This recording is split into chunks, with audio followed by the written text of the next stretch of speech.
Ya. Karena sakit, sakit, sakit kok. Mukanya benjol-benjol kayak digigit nyamuk raksasa. Ini lucu. Menyala ini.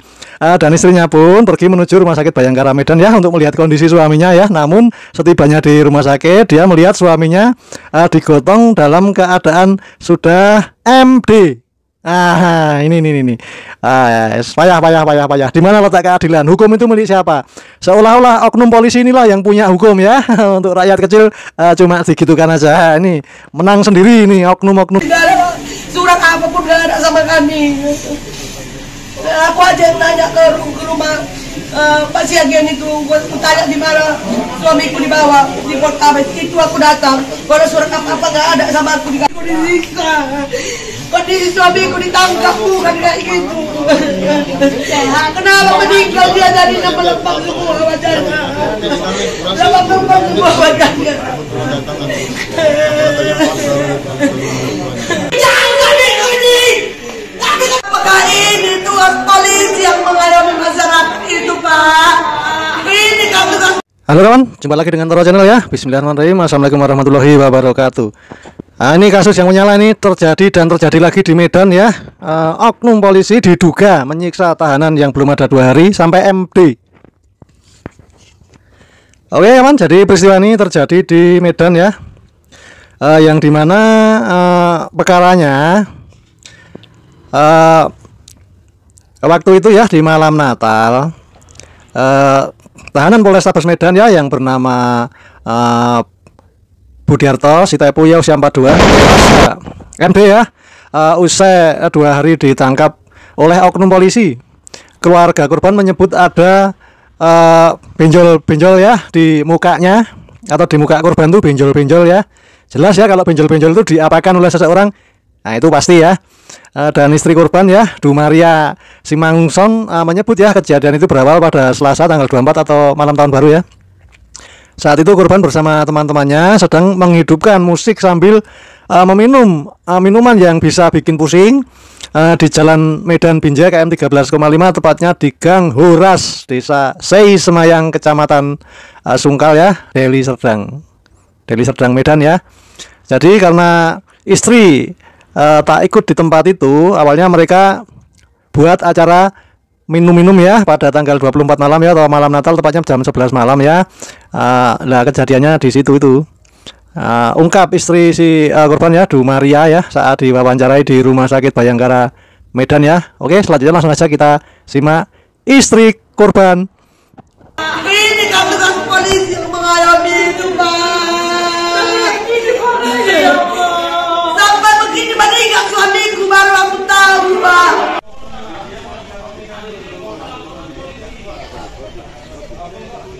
Saya cuma ya Pak, aku mau seadil-adilnya gitu. Aku nggak ada surat pemberitahuan apa-apa. Setelah meninggal itu pun saya tahu saya sendiri yang datang, nggak ada dari pihak mana-mana pun. Jadi kayak mana, nggak ada pihak dari mana pun memberitahukan kepada saya bahwa suami saya meninggal. Saya datang sendiri ke rumah sakit ini mau lihat dia, ternyata lewat ku tengok ternyata suami saya. Ada langkah hukum yang mau buat rencana. Mau buat laporan iya, kemana, Bu? Begitulah.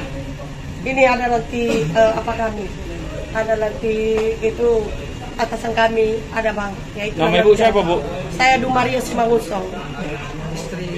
Istri Budianto. Seperti itu, Bu. Yang saya tahu Pak, tanggal 24 malam mereka minum-minum di warung di Gang Horas. Ya mungkin karena udah ada mabuk lah mungkin Pak, yang punya tetangga depan warung itu keberatan karena udah larut malam mereka musik-musikan. Diperingati sama yang punya rumah itu nggak dihiraukan mereka.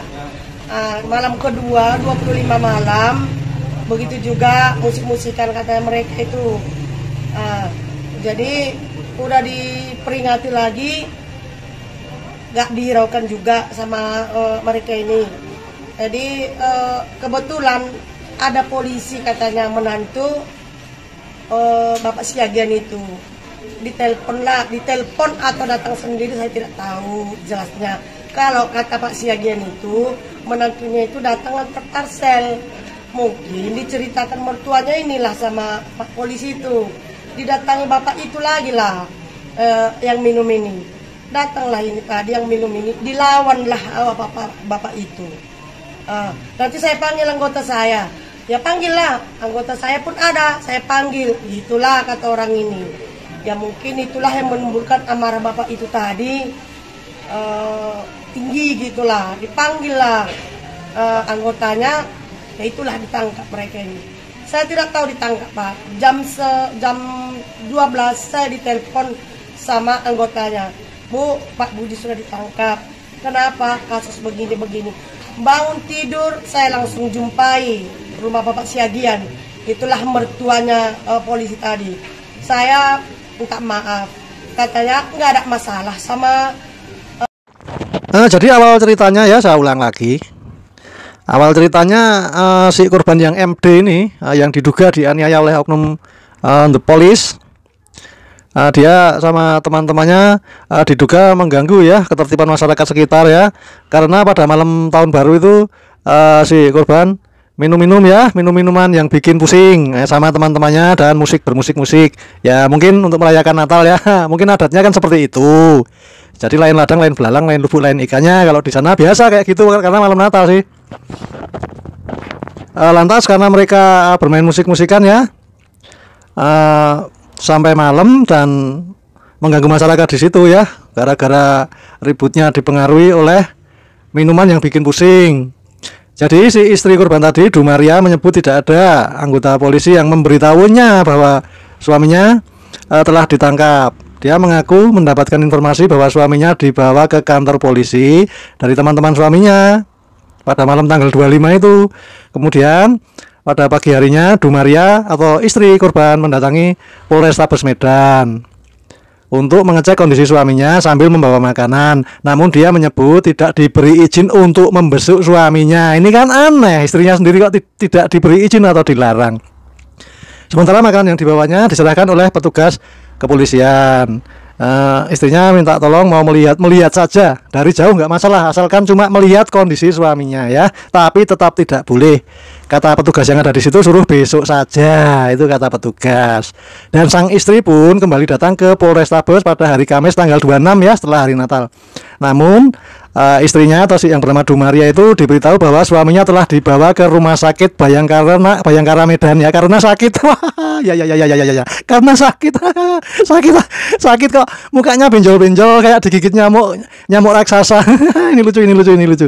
Menyala ini. Dan istrinya pun pergi menuju rumah sakit Bayangkara Medan ya untuk melihat kondisi suaminya ya. Namun setibanya di rumah sakit, dia melihat suaminya digotong dalam keadaan sudah MD. Ini. Payah. Di mana letak keadilan? Hukum itu milik siapa? Seolah-olah oknum polisi inilah yang punya hukum ya.